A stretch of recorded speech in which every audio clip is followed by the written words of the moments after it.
So I'm Richard Moyes from Article 36 in the UK, an NGO in the UK, and we're part of the campaign to stop killer robots.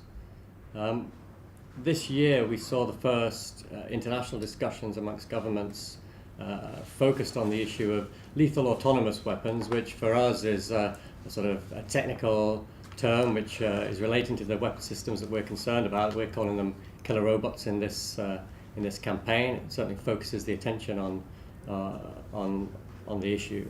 We've seen the first discussions on this in the Convention on Conventional Weapons, which took place in Geneva earlier in the year. Informal discussions at this stage, but there was a good level of participation from governments in those talks. And in terms of the sort of track of political work there's going to be further discussions later in the year, in November, when they will determine the mandate, as it's called, for what the work will be in the future, which we hope will be more such meetings, but more focused meetings, working more distinctly towards some sort of legal outcome on this. That doesn't mean we can be too confident that we'll get that focus this time around, but we'll be pushing them to take this issue seriously and to act with some urgency on this issue. From our side as an organisation, we're particularly concerned to start to see governments making it clear that there needs to be meaningful human control over attacks. It's the lack of human control that concerns us for the future, the potential for a lack of human control over targeting decisions and decisions to employ force. And this has grave moral and humanitarian implications, we see.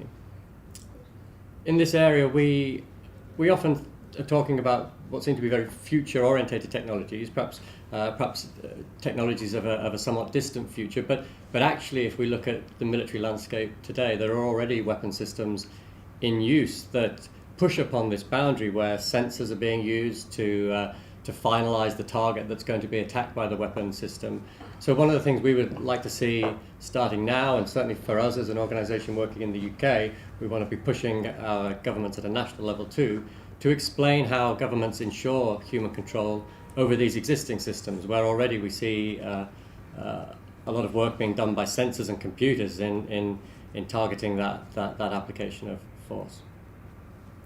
As a final point, one of the features of the discussion in the Convention on Conventional Weapons earlier this year was that I think out of a sort of set of some 17 or 18 experts who were called to speak in the plenary meeting, in the formal sessions of the meeting, 18 out of the 18 were men, and there was no women speakers in that area, and that's drawn real attention to an issue not just in discussions around killer robots, but actually for us in a range of discussions around weapons and security issues, of the underrepresentation of women speakers in some of these debates. So as an organisation, in response to that, we've been compiling a list that men can sign up to, a list of men who are not going to speak on all male panels in the future. And we hope that through that we're starting to build a bit of a debate about making sure we have gender representation, gender balance in some of these discussions.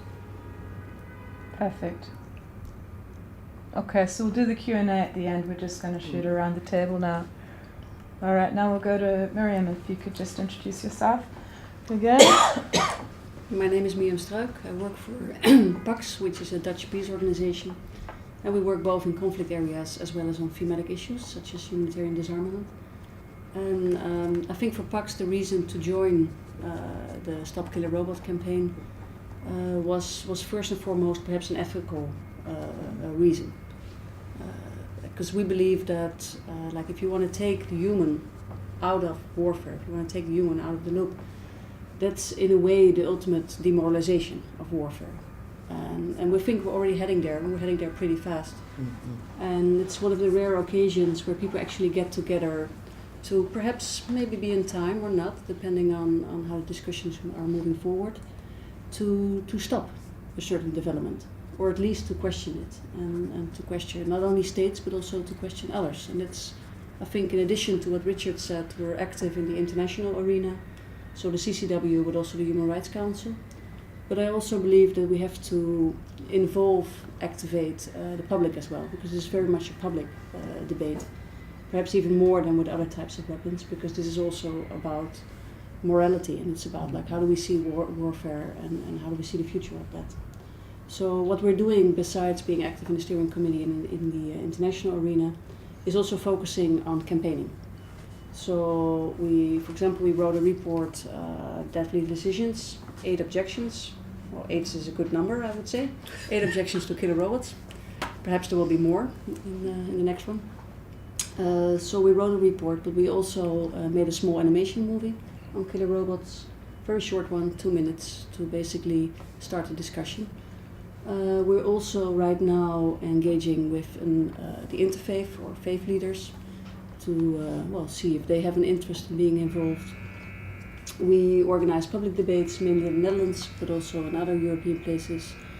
And we also try to get national statements or even national positions that might be a little bit too far right now, but at least to get the debate going. For example, in the Netherlands, to inform parliamentarians, inform civil servants, and see what they can do. And if a national position might be too far now, maybe they can at least give certain statements or get the debate going. So. Great. You going with that? Okay. Great. So my name is Ryan Garapi. I'm a co-founder and the Chief Technology Officer of ClearPath Robotics. We're a 70-person Canadian company, and we specialize in the development of unmanned ground vehicles and autonomous control software. And we started our technology developing robotics, or technology to speed robotics R&D, and that naturally includes technology that speeds military R&D. We do supply various labs in the U.S. military across all major branches of service. We deploy systems for the Canadian equivalent DARPA. We're the primary robotics supplier for the Canadian Royal Military College. So we are relatively involved, and we make money off the military. And we do believe that using robotics for military purposes can improve the safety of service members and improve the defense of various nations and nation states. And there's even larger benefits when you can take the technology that was originally developed for military purposes and take it to commercial applications, self-driving cars, mining, agriculture, public safety, and what have you. But we believe it's wrong to remove the decision to whether or not to take lethal force from human hands, and it doesn't matter the perceived benefit. We're not talking about robot trucks to improve logistics in the military, robot boats to clear mines, robot helicopters from medevac. We're not even really talking about weaponized robot jets, which have a human supervisor. We're talking about that last point, and that's really the definition of where we're coming from.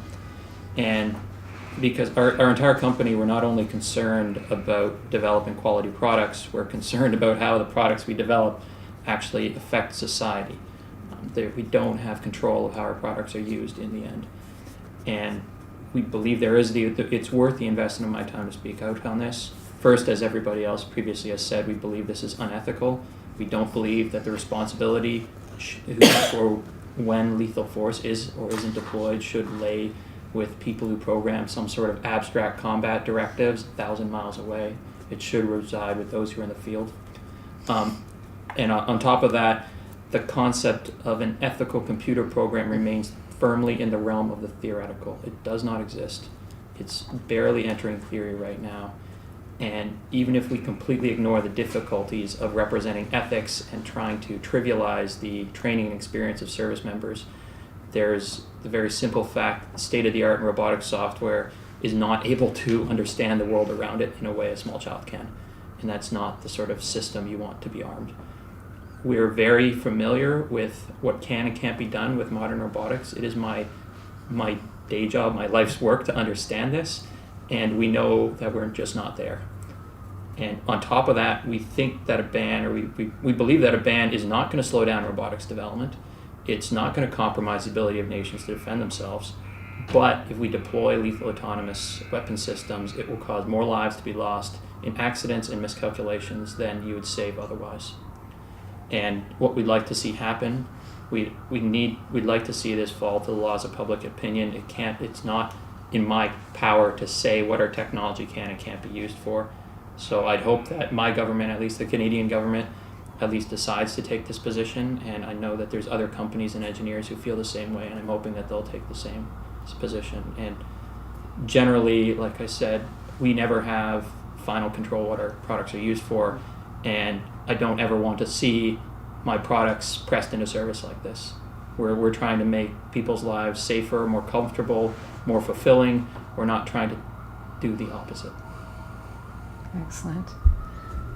Maybe I am going to just interrupt and just say one. No, that was brilliant, Ryan. And could you just say a little bit about how the statement came about, how you decided to do this? What was the impetus and what was the process involved?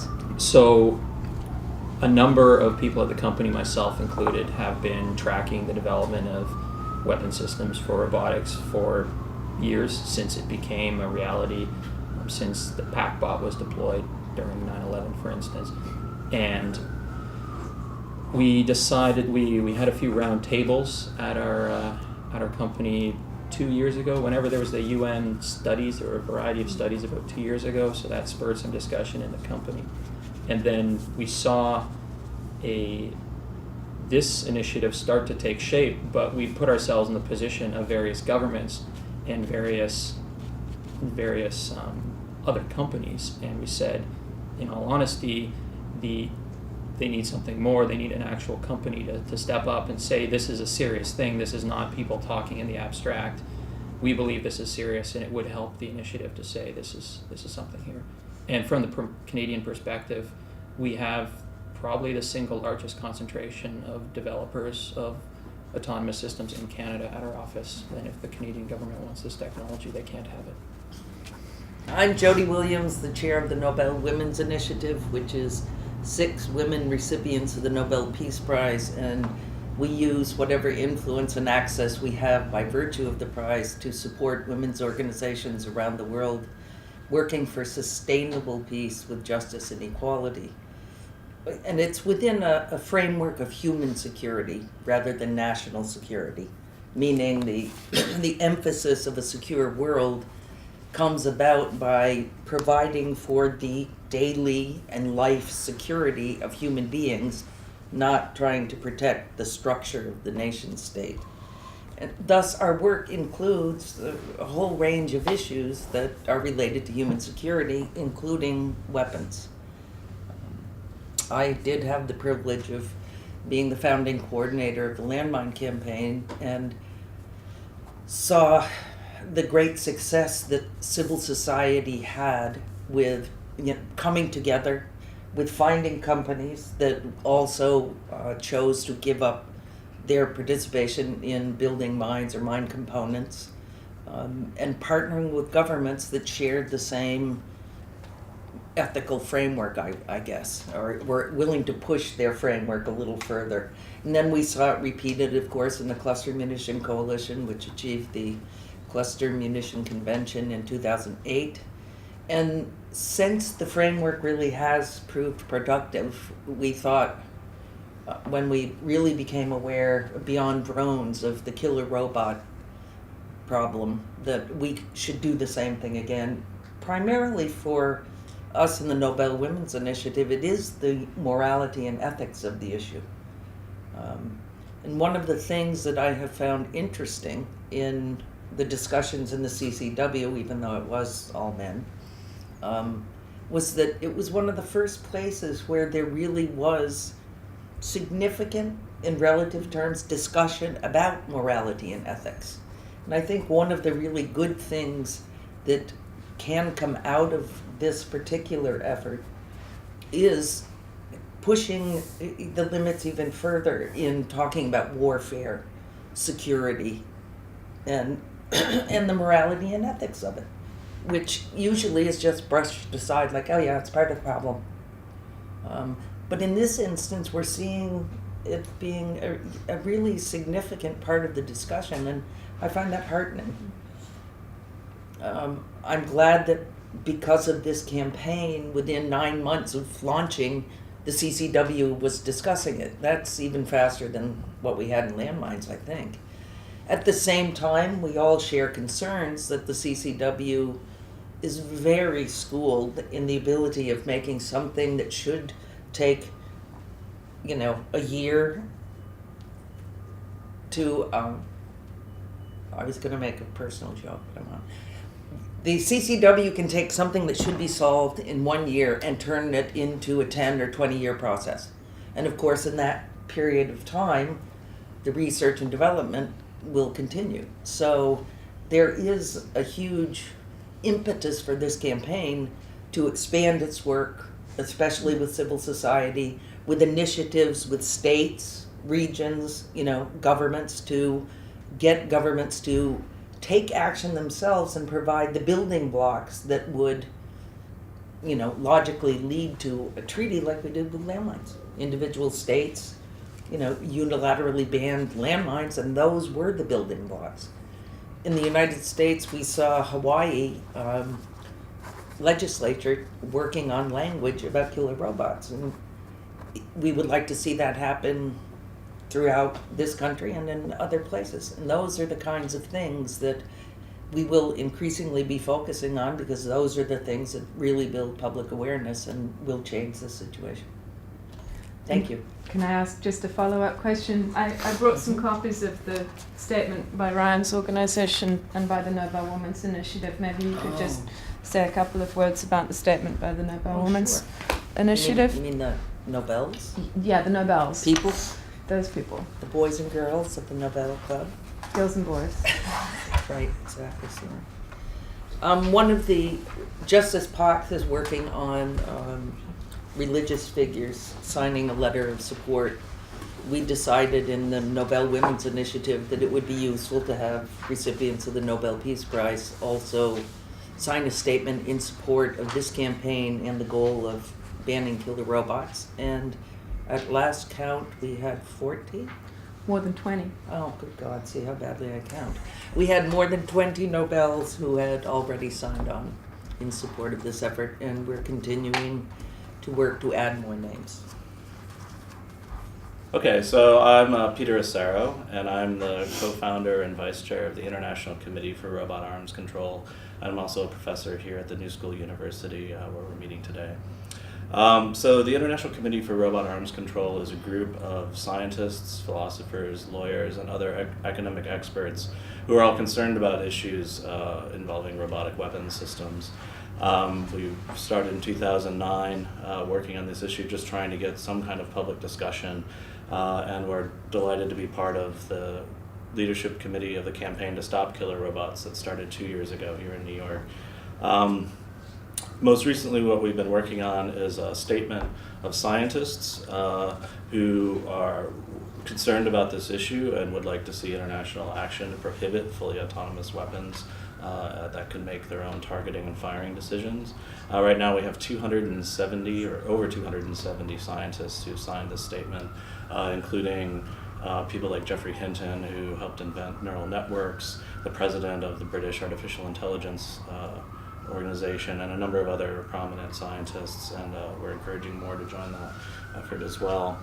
In my own efforts, I was one of the experts at the CCW meeting in May discussing the morality of the use of these sorts of systems, and I think it's an opportunity to make morality prominent in our discussions about the use of weapons and armed conflict.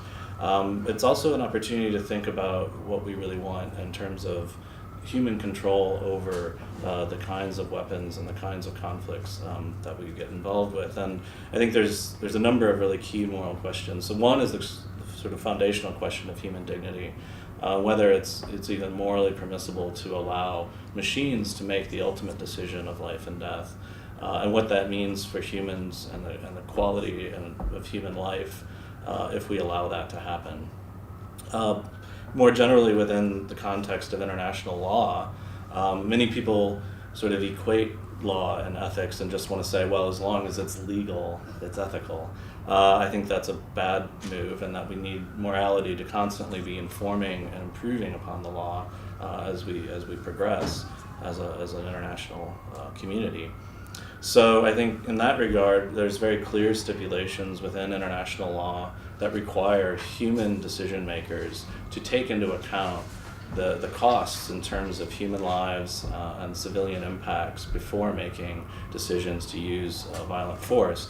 And if we automate that process, however well we might engineer or design that process, we are fundamentally removing a level of human responsibility that changes the nature of our relationship to the use of violent force. And I think that will fundamentally change humanity going forward. And I think the costs and the risks of going forward with this kind of technology are far too high not to act as an international civil society.